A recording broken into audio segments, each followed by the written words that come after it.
カレンブーケドールに付き合って花に水やりをしていたら何者かの策略により謎の館に拉致されてしまい人質にされているカレンブーケドールの安全のために犯人の要求に従い質問に答えるブケトレ。トレーナーさん、次は、こちらのお花の水やりを、お手伝い、いただけますか？ああ、任せてくれ。ありがとうございます。こうして、トレーナーさんと一緒に、お世話できると、お花たちも、喜ぶ気がして。そうだったらいいな。大丈夫です。お花はちゃんと、答えてくれるんですよ。なるほどね、花の道は奥が深いんだな。トレーナーさん、この子を、見てください。ん？この時期にこんなに豊かに咲くとは、私も、思っていなくて。へえ、これは見事だ。それに、香りも格別で。トレーナーさんも、よければ、嗅いでみてください。そう？それじゃあ。参ったな、俺としたことが油断した。ブーケに付き合って水やりをしてたらこのざまだ、中央のトレーナーとして情けない。いや、本当に情けないのはブーケを危険にさらしたことだ。ブーケは無事なのか？もしブーケに万が一のことがあったら。この匂い。うっすらと花の香りが漂ってるな。人を誘拐するくせに随分と風流な趣味だ。お目覚めのようですね。ご気分はいかがですか？気分だと？お花の香り、落ち着くでしょう。リラックスしてお話ししましょう。目隠しに手足の拘束までしておいてよく言ったもんだ。こんなご丁寧な歓迎を受けるなんて思ってもいなかったよ。大切なゲストですもの。当然ですよ。そのくぐもった声はボイスチェンジャーか？用意周到なやつめ。つまりこの犯行は計画的なもの。なあ、お前さんは何者だ？ご想像にお任せします。そうかい、釣れないね。それよりもここはどこだ？俺をこんなところに連れ込んで何をしようってんだ？言っておくが金ならないぞ。副業で稼いでるトレーナーを狙うべきだったな。さっきも言った通り、お話がしたいんです。あなたにはいくつかお聞きしたいことがあるんです。誘拐までしてか？断る。そんなことを言っていいんですか？まさか。さすがは中央のトレーナーさん、察しがいいですね。ブーケは無事なのか？ご安心ください。人質の彼女は丁重にお預かりしています。本当だな。その言葉に嘘があれば絶対に許さんぞ。あの子は花のように繊細なんだ。少しでも乱暴にしようものなら。そんなに心配なんですか？担当のことが。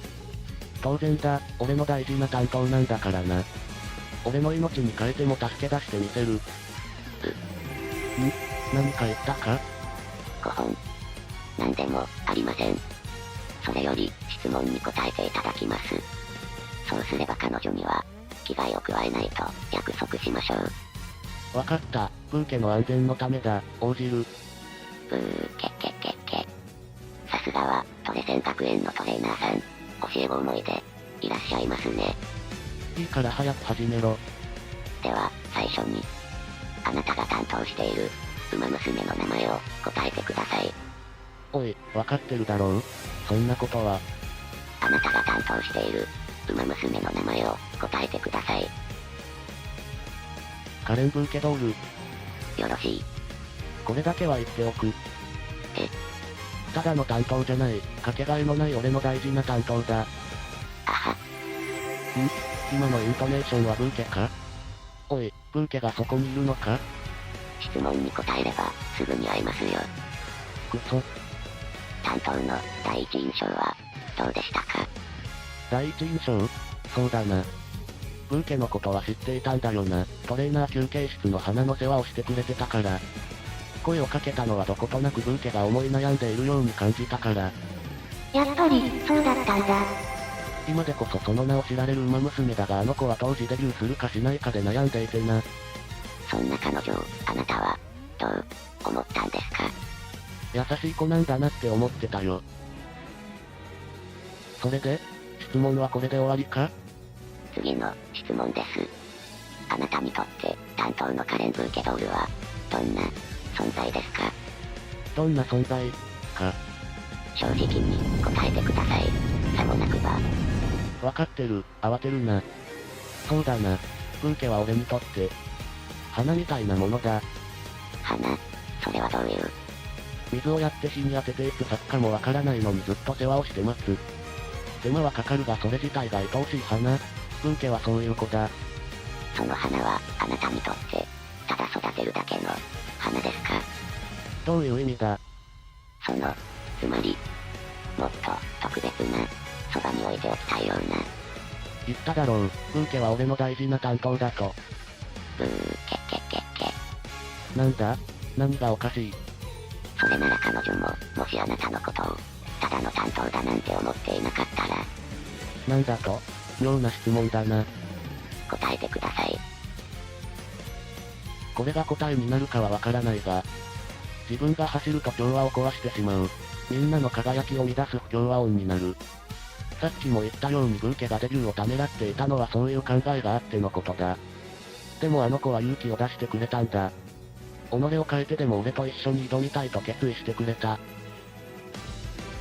それだけじゃない、こんなに素晴らしいトレーナーはいない、それを自分の走りで見せつけるとまで言ってくれた。あれはきっとブーケの最初の勇気だったんだと思う。あの木を逃していたらブーケの才能は咲くことなく終わっていたかもしれない。だからこそ俺は答えたいんだ。変わろうとしてくれたブーケに。そのことを、後悔したりは？後悔なんてするものかよ。君にとって最良のトレーナーになれるよう努める。俺はそうブーケに誓ったんだ。その誓いは永遠に続く。ブーケは勝ちを重ね名前こそ知られてはいるがまだ G1 の勝利はない。だが、あの子が黄金の花束を抱えて咲く日まで俺は何度でも水をやりどれだけでも待つ。いずれブーケは大輪の花を咲かす。いや、俺が咲かせてみせる。とまあ長々と語ってしまったがブーケに尽くすことこそ今の俺の生きがいなんだ。こんな恥ずかしいことブーケ本人には口が裂けても言えないけどな。さっきから静かだな。どうかしたか？質問に答えさせておいて返事がないのはどうなんだ？無視を決め込みやがって。さすがにそんな態度に出られたら俺もおとなしくはしてないぞ。ブーケと一緒に花の世話をすることで体内に培われた花パワーがあればこんな拘束は簡単に解けるからな。そして俺とブーケの花パワーを共鳴させれば居場所は丸分かりだ。待ってろブーケ、今すぐ助けに行くからな。ブーケ、無事か？代償はなさそうだがひどく顔が赤いな。熱でもあるのか？トレーナーさん。お花、見たいって。へへ。これはまずいな。明らかに異常だ。ブー、犯人の笑い声が映ってしまったのか？よほどの恐怖に見舞われたんだろうな。かわいそうに。ともかくブーケは確保した。脱出だ。ブーケは覚えてないだろうがこんな具合でブーケを救出して謎の屋敷から脱出したんだ。そう、だったんですね。目白シティのすぐ近くにあんな施設があったなんて知らなかったよ。すまないな、俺がついていながらブーケを危険にさらしてしまった。いえ、気にしないで、ください。それにしても犯人はどうやって俺たちを拉致したんだろうな。拉致される前の記憶はブーケから花の香りを嗅いでみてと言われてその花の香りを吸い込んだ瞬間までなんだよな。そういえばあの花、妙に甘ったるい変な匂いがしたような。それよりトレーナーさん、次のレースの対策を、しましょう。過ぎたことは、もう、無事だったんですし。そっか、そうだね。でも安心してくれブーケ、もしまた犯人が襲ってきたら今度は返り討ちにしてやるからな。頼りに、しています。また目白シティか。久しぶりだな、何者かに誘拐されるトレーナー。目白シティ新プレイプラン、トレーナーが担当馬に直接言えない思いを引き出しそっと押し花のように胸に咲かせる囚われの花を待つ庭師プラン、大好評受付中ですわ。馬娘ちゃんを愛する同志諸君、チャンネル登録と高評価、ぜひよろしくお願いします。